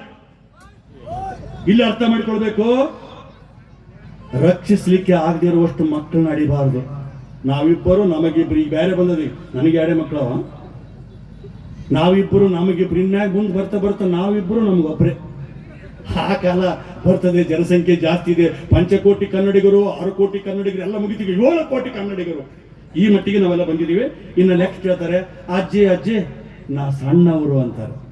ಅವಾಗ ಅಜ್ಜಿ ನೋಡಿ ಹೇಳ್ತಾಳೆ, ಕರೆಕ್ಟಪ್ಪ, ಅನ್ನ, ನೀರು, ನಿಸರ್ಗ, ಸೂರ್ಯ, ಚಂದ್ರ, ಭೂಮಿ, ತಾಯಿ, ಸಮುದ್ರ ಇವು ಹೋಲಿಕೆ ಮಾಡ್ಕೊಂಡ್ರ ನೀವು ಸಣ್ಣವ್ರಪ್ಪ, ಜೀವನದಲ್ಲಿ ಯಾವಾಗಲೂ ಸಣ್ಣವ್ರು ಅಂತ ಅನ್ಕೊಂಡ್ರಪ್ಪ ದೊಡ್ಡವ್ರು ಆಗ್ತೀರಿ ಅಂತಂತೆ. ಅದಕ್ಕೆ ಭೋಜರಾಜ ಎಂತ ದೊಡ್ಡವಾಗ ನೋಡಿ. ಶಿವ ಅಂತ ಅಕ್ಷರ ಬರ್ದು ನೋಡ್ರಿ, ಮನೆಗೆ ಹೋಗಿ ಶಿವ ಸಿ ಅಕ್ಷರ ಬಗ್ಗೆ ಇರ್ತದೆ ಮಗಂದು. ಶವ ಅಂತ ಬರೀರಿ, ನೆಟ್ಟಿಗಿರ್ತದೆ ಬರ್ದು ನೋಡ್ರಿ. ಅಂಗ ಅಂತ ಬರೀರಿ, ಅಂಗ ಪೂಜಿ ಗ ಅಂಗ. ಇದನ್ನೇ ಬಸವಣ್ಣ ಹೇಳಿದ್ದು. ಅಂಗ ಲಿಂಗ ಮಾಡಿಕೊಡ್ರು ತಮ್ಮ, ಅಂಗ ಲಿಂಗ ಮಾಡಿಕೊಡ್ರದ್ರೆ ಏನು ಈ ಅಂಗಕ್ಕೆ ಕರಿ ಪೇಂಟ್ ಕೊಟ್ಟಿರೋದಲ್ಲ, ಅದಾಗಿರ್ತಕ್ಕಂಥ ಅಡ್ಡಿಗೇರಿ ಕೆಡಿಸ್ಬಿಟ್ರೆ ಅದು ಲಿಂಗ ಆಗ್ತದೆ. ಕಡಗಿಲಿಲ್ಲದ ಬಂಡಿ ಒಡಗಡದೆ ಮಾಬುದೆ, ಕಡಗಿಲು ಬಂಡಿಗಾಧಾರ ಕೊಡುದರ್ಪವೇರಿದ ಒಡಲೆಂಬ ಬಂಡಿಗೆ ಮೃಡ ಶರಣರ ನುಡಿ ಗರಣವೇ ಕಡಗಿಲು ಕಾಣ ರಾಮನಾಥ ಅಂತಾನೆ ಜೇಡರದಾಸಿಮಯ್ಯ. ಸೊಕ್ಕನ್ನೋದು ಬೇಡ. ಈ ರೀತಿಯಾಗಿ ನಾವು ಬೆಳಬೇಕಾಗಿದೆ. ಕಿಂಕರ ಭಾವ ಇದ್ರೆ ನಾವೆಲ್ಲರೂ ಶಂಕರತ್ವಕ್ಕೆ ಮುಟ್ಟಬಹುದು. ನೋಡಿ ಆಯ್ತು. ತೊರೆದು ಜೀವಿಸಬಹುದೇ ಹರಿ ನಿನ್ನ ಚರಣವನ, ಬರೀ ಮಾತೆ ಕಿನ್ನು ಅರಿತು ಬೇಡುವೆನಯ್ಯ. ತಂದೆ ತಾಯಿಯ ಬಿಟ್ಟು ತಪವ ಮಾಡಲು ಬಹುದು, ದಾಯಾದಿ ಬಂಧುಗಳ ಬಿಡಲು ಬಹುದು. ಎಲ್ಲವನ್ನೂ ಬಿಡಬಹುದು, ನಿನ್ನಡೆಯ ಬಿಡಲಾಗದು, ನಿನ್ನಡೆಯ ಬಿಡಲಾಗದು, ನಿನ್ನಡಿಯ ಬಿಡಲಾಗದು. ತಂದೆ ಹೋದ್ರು, ತಾಯಿ ಹೋದ್ರು, ಬಂಧು ಹೋದ್ರು, ಬಳಗ ಹೋದ್ರು, ಎಲ್ಲರೂ ಹೋದ್ರು. ಅಣ್ಣ ತಮ್ಮಂದ್ರೆ ಜಗಾಡಿಗಿಂತ ಕೂಡೋದೇನದ? ಯಪ್ಪ ಭಗವಂತ, ನಂದೇನಿದೆ ನಿಂದೆ ಇದೆ ಎಲ್ಲವೂ ಅಂದ ಕನಕದಾಸ. ನಂದೇನಿಲ್ಲ ಭಗವಂತ, ನಿಂದೆ ಇದೆಲ್ಲವೂ. ಉಳಿಸುವವನು ನೀನೇ, ಉರುಳಿಸುವವನು ನೀನೇ, ಬೆಳೆಸುವವನು ನೀನೇ, ಬೀಳಿಸುವವನು ನೀನೇ, ಶಿಕ್ಷಿಸುವವನು ನೀನೇ, ರಕ್ಷಿಸುವವನೇ ನೀನೇ. ನಂದೇನಿಲ್ಲ ತಂದೆ, ಎಲ್ಲವೂ ನಿಂದೆ ಅಂದ. ಆ ಕಾರಣಕ್ಕೆ ಮುಂದುವರೆದು ಹೇಳ್ತಾನೆ. ಎಷ್ಟು ತ್ರಾಸಿತ್ತು ತಗದ್ರೆ ನೋಡಿ. ಕನಕದಾಸನಷ್ಟು ತ್ರಾಸು ನಮಗೇನು ಇತ್ತಂದ್ರೆ ಹೇಳಬಾರ್ದು ಕಥೆ ಅದು. ಆತ ಬರೆದಂತ ಒಂದೊಂದು ಪದ್ಯ ಒಂದೊಂದು ಗಂಟೆ ಹೇಳ್ಬೋದ್ರಿ. ಅಜ್ಞಾನಿಗಳ ಕೂಡ ಅಧಿಕ ಸ್ನೇಹಕ್ಕಿಂತ ಸುಜ್ಞಾನಿಗಳ ಕೂಡ ಜಗಳವೇ ಲೇಸು ಅಂತ. ಅಂಗಿಸಿ ನೀಡಿದ ಅನ್ನವನ್ನು ಉಂಬುವುದಕ್ಕಿಂತ ಹೊಟ್ಟೆ ತುಂಬ ನೀರು ಕುಡಿದಿರುವುದೇ ಲೇಸು ಅಂತಾನೆ. ಮತ್ಸರದ ಕಾಣುವವನ್ನೆರಗಿಂತ ಆಳುಗುಡಿಯ ವಾಸವೇ ಲೇಸು ಅಂತಾನೆ. ಇವತ್ತು ನಾವು ಅರ್ಥ ಮಾಡಿಕೊಳ್ಬೇಕಾಗಿದೆ. ಅಂಗಿನ ಅರಮನೆಗಿಂತ ವಿಂಗಡದ ಗುಡಿ ಲೇಸು ಅಂತಾನೆ. ಸ್ನೇಹದಲ್ಲಿ ಹಾಗೆ. ಹುಲ್ಲು ತಿಂದ ಆಕಳು ಹಾಲು ಕೊಡುತ್ತದೆ, ಹಾಲು ಕುಡಿದ ಹಾವು ವಿಷ ಕಾರುತ್ತದೆ. ಆಕಳು ಸ್ವಭಾವದವರು ಇರ್ತಾರೆ ಸಮಾಜದಲ್ಲಿ, ಹಾವಿನ ಸ್ವಭಾವದವರು ಇರ್ತಾರೆ, ಮಾವಿನ ಗಿಡದಂತವ್ರು ಇರ್ತಾರೆ, ಜಾಲಿ ಗಿಡದಂತವ್ರು ಇರ್ತಾರೆ. ಅದಕ್ಕೆ ದಾಸ ಸತ್ಯವಂತರ ಸಂಗವಿರಲು ತೀರ್ಥವ್ಯಾತಕ್ಕೆ, ನಿತ್ಯ ಜ್ಞಾನಿಯಾದ ಮೇಲೆ ಚಿಂತೆಯಾತಕ್ಕೆ, ಚಿಂತೆಯಾತಕ್ಕೆ. ನೋಡಿ, ಮಾವಿನ ಕೊಲ್ತೊಂಡು ನೋಡ್ರಿ, ಅದು ಮಾವಿನ ಹಣ್ಣೆ ಕೊಡ್ತಾರೆ. ಕೆಲವ್ರು ಹೆಂಗಿರ್ತಾರೆ ಅಂದ್ರೆ, ಇನ್ನೊಬ್ಬ ಕೆಟ್ಟದ್ದು ಮಾಡಿದ್ರು ಕೂಡ ಹೋಗ್ಲಿ ಬಿಡಪ್ಪ, ಅವ್ನು ಹಾಳಾಗಿ ಹೋಗ್ಲಿ, ಅವ್ನು ದೇವ್ರು ನೋಡ್ತಾನೆ, ನಾವಂತೂ ಒಳ್ಳೇದೇ ಮಾಡ್ಬೇಕಂತಾರೆ. ಕಾಗೆ ಕೋಗಿಲೆ ಬಣ್ಣ ಎರಡೂ ಒಂದಾದ್ರೂ ಕೂಡ ಅದರ ಧ್ವನಿ ಕೇಳಿದಾಗ ಒಂದು ಕರ್ಕಶವಾಗ್ತದೆ, ಒಂದು ಮಧುರವಾಗಿರ್ತದೆ. ಸಜ್ಜನರ ಸಂಘದೊಳಗಿರಿಸನ್ನ ರಂಗ, ದುರ್ಜನರ ಸಂಘ ನಾನೊಳ್ಳೆ ಮಂಗಳಾಂಗ ಅಂತ ಬರೀತಾರೆ ಕನಕದಾಸ. ಸಜ್ಜನರ ಸಂಘದೊಳಗಿರಿಸನ್ನ ರಂಗ, ದುರ್ಜನರ ಸಂಘ ನಾನೊಳ್ಳೆ ರಂಗ. ಕುತ್ತಿಗೆ ಕೊಯ್ಯುವವರ ಸಂಘ ನೋಡಿ ಚಂದ ಬರ್ತಾರೆ. ಅನ್ಯಾಯ ಮಾಡುವವನ ಸಂಘ, ಕಡುಲೋಭಿಯ ಸಂಘ, ಮೂಢ ಮೂರ್ಖರ ಸಂಘ, ಎರಡು ಬಗೆಯುವವರ ಸಂಘ, ಪರನಿಂದೆ ಮಾಡುವವರ ಸಂಘ, ಬರುಳ ಪಾಮರ ಸಂಘ, ನಾನೊಳ್ಳೆ ಮಂಗಳಾಂಗ ಅಂತಾನೆ. ಈ ಜಗತ್ತಿನಲ್ಲಿ ಎಲ್ಲ ಸುಧಾರಿಸಿದೆ ನೋಡ್ರಿ, ಮನುಷ್ಯನನ್ನು ಹೊರತುಪಡಿಸಿ. ಈ ಜಗತ್ತಿನಲ್ಲಿ ಎಲ್ಲ ಸುಧಾರಣೆ ಆಗಿದೆ, ಮನುಷ್ಯ ಒಂದು ಸುಧಾರಣೆ ಆಗವಲ್ಲ. ಒಬ್ಬ ಹುಡುಗ ಭಾರತ ನಕಾಶೆ 15 ತುಂಡು ಮಾಡಿತ್ತಂತ. ಭಾರತ ನಕಾಶೆ 15 ತುಂಡು ಮಾಡಿತ್ತಂತ. ತಂದೆ ಬಂದು ಕೇಳಿದಂತ, ಮಗನೇ ಮಗನೇ ಭಾರತ ನಕಾಶೆ 15 ತುಂಡು ಮಾಡಿದಿ, ನೀನೇ ಅರ್ದಿದ್ದಿ, ನೀನೇ ಸರಿ ಮಾಡು ಅನ್ನಂತ. ಅವಾಗ ಮಗ ಅನ್ನಂತ, ಯಾಳಿಗೆ ಸರ್ ಕಬ ಕಬ ಮಾಡಿದಂಗೆ ಯಾಕೆ ಕಬ ಕಬ ಮಾಡ್ತಾರೆ, ಮೆಲ್ಲಕ್ಕೆ ಮಾತಾಡೋಣ. 5 ನಿಮಿಷ ಟೈಮ್ ಕೊಡು, ಸರಿ ಮಾಡ್ತೀನಿ ಅಂತಂತ ಮಗ. 5 ನಿಮಿಷದಲ್ಲಿ 15 ತುಂಡಾದಂತ ಭಾರತ ನಕಾಶ ಸರಿ ಮಾಡಿದ್ನಿ. ಹೆಂಗ್ ಸರಿ ಮಾಡಿದ್ದೆ ಮಗನೇ ಅಂತ ಕೇಳಿದ್ದಂತ. ಅವಾಗ ಅವರಂತಾರಂತ, ಆ ಹುಡುಗ ಅಂತಾನೆ, ಏನಿಲ್ಲಪ್ಪ, ಭಾರತ ನಕಾಶೆ ಹಿಂದ್ಗಡೆ ಮನುಷ್ಯನ ಚಿತ್ರ ಇತ್ತು, ಮನುಷ್ಯನ ಸರಿ ಮಾಡಿಕೊಂತ ಬಂದೆ, ದೇಶ ಸರಿ ಆಯ್ತು ಅನ್ನಂತ. ಮನುಷ್ಯನ ಸರಿ ಮಾಡೋ ಸಾಹಿತ್ಯ ಯಾವುದು? ಕನಕದಾಸ ಸಾಹಿತ್ಯ. ಮನುಷ್ಯನ ದಾರಿ ತಪ್ಪದಂತೆ ಕಾಪಾಡುವ ಸಾಹಿತ್ಯ ಕನಕದಾಸ ಸಾಹಿತ್ಯ. ಮನುಷ್ಯನನ್ನ ಸರಿದಾರಿಗೆ ನಡೆಸುವಂತ ಸಾಹಿತ್ಯ ನಾವು ಅರ್ಥ ಮಾಡ್ಕೊಳ್ಬೇಕು.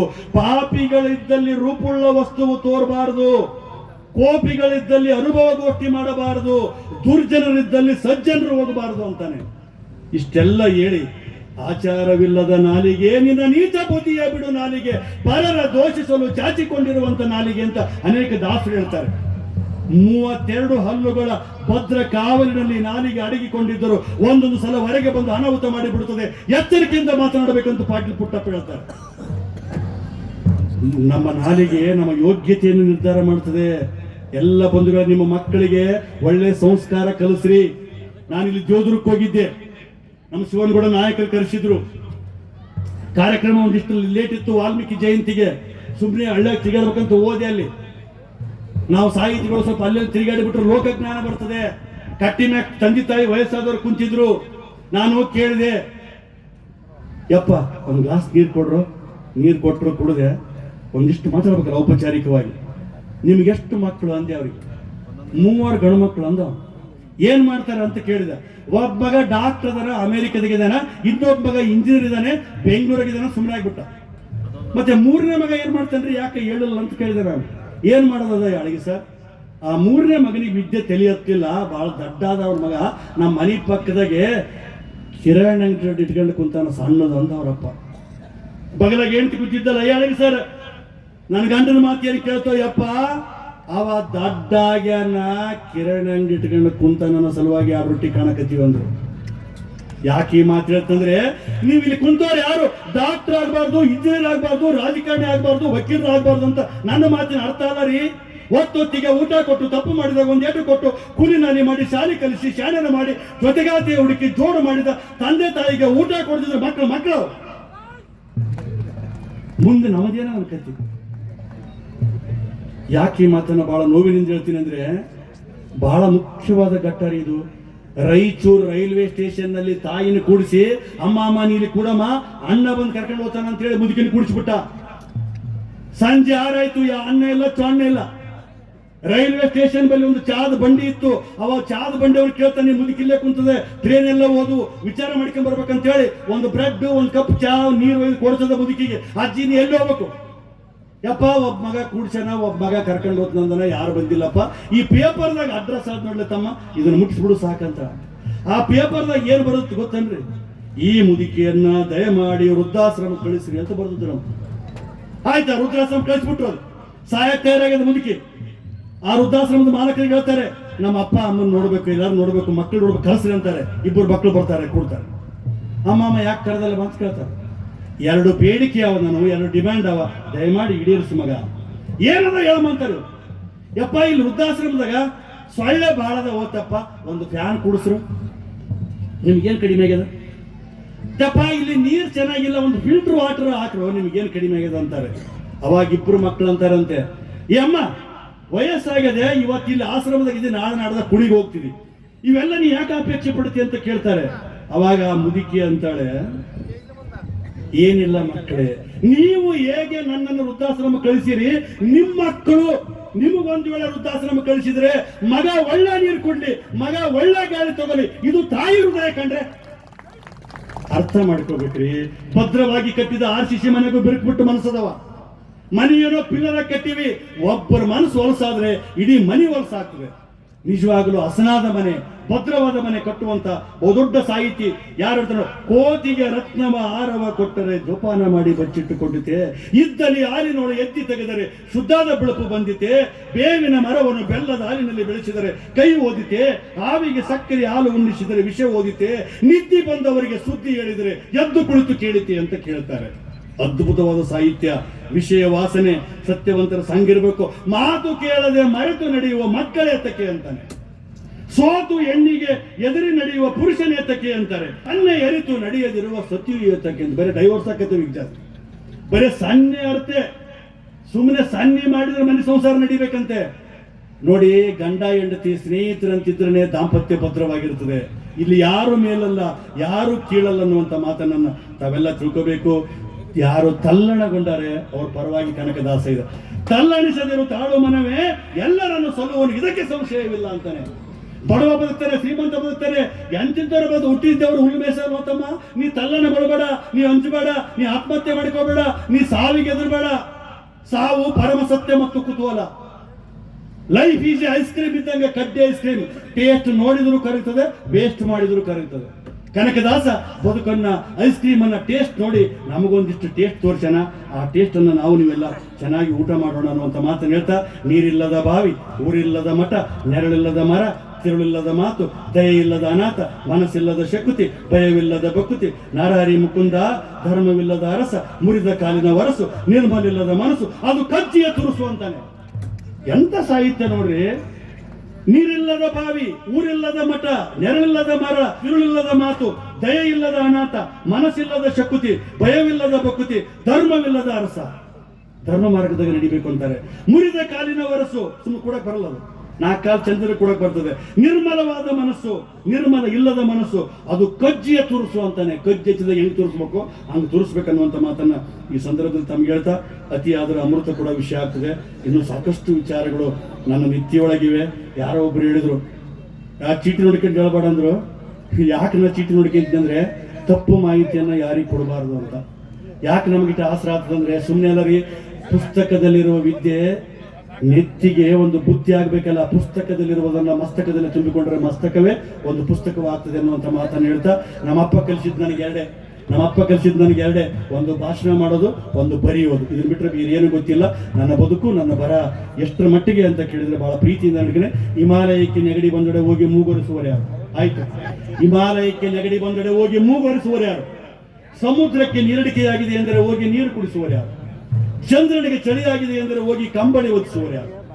ಸಮುದ್ರಕ್ಕೆ ನೀರಡಿಕೆಯಾಗಿದೆ ಎಂದರೆ ಹೋಗಿ ನೀರು ಕುಡಿಸುವರು ಯಾರು? ಎಲ್ಲ ಪ್ರಾಣಿಗಳಲ್ಲಿ ಅತ್ಯಂತ ವಿವೇಚನೆ ಉಳ್ಳ ಪ್ರಾಣಿನೇ ತಪ್ಪು ಮಾಡಿದ್ರಿ ಈ ಜಗತ್ತಿನಾಗ ತಿದ್ದೋರು ಯಾರಿಲ್ರಿ. ನಿಮ್ಮ ಅರಿವೇ ನಿಮಗ್ ಗುರು, ನನ್ನ ಅರಿವೇ ನನಗ್ ಗುರು. ಸ್ವೀಕರಿಸಲಾದ ವಿಚಾರಗಳನ್ನು ಸ್ವೀಕರಿಸಿ, ನಿಮಗೇನಾದರೂ ನನ್ನ ಮಾತುಗಳು ತಿರಸ್ಕರಿಸಲು ಯೋಗ್ಯವಾಗಿದ್ದರೆ ಖಂಡಿತ ತಿರಸ್ಕರಿಸಿ. ಇವು ನನ್ನ ವಿಚಾರಗಳು. ಕನಕದಾಸನ ನೆಪದಲ್ಲಿ ಅನೇಕ ಮಾತುಗಳನ್ನು ಆಡಿದ್ದೇನೆ. ಈ ಅವಕಾಶಕ್ಕಾಗಿ ಶಾಸಕರಿಗೆ ಮತ್ತು ತಾಲೂಕು ಆಡಳಿತಕ್ಕೆ ಎಲ್ಲಕ್ಕಿಂತ ಮಿಗಿಲಾಗಿ ಸಮಾಧಾನವಾಗಿ ತಲೆ ಕೇಳಿದ ತಮ್ಮ ಮನಸ್ಸುಗಳಿಗೆ ನಾನು ಬಹಳ ಪೂರ್ವಕವಾಗಿ ಧನ್ಯವಾದಿಸ್ತೀನಿ. ಈ ಕಾರ್ಡ್ ಬಿಟ್ಟರೆ ಬಹಳ ಖುಷಿ ಅನ್ನಿಸ್ತದೆ. ತಹಶೀಲ್ದಾರ್ಗೂ ಒಂದು ಥ್ಯಾಂಕ್ಸ್ ನಾವು. ಯಾಕೆಂದ್ರೆ ನವೆಂಬರ್ನಲ್ಲಿ ಈ ಕಾರ್ಡ್ ಪ್ರಿಂಟ್ ಮಾಡ್ಯಾರ. ಇಲ್ಲಿ ಕನ್ನಡದ ಧ್ವಜದ ಬಣ್ಣ ಇವೆ.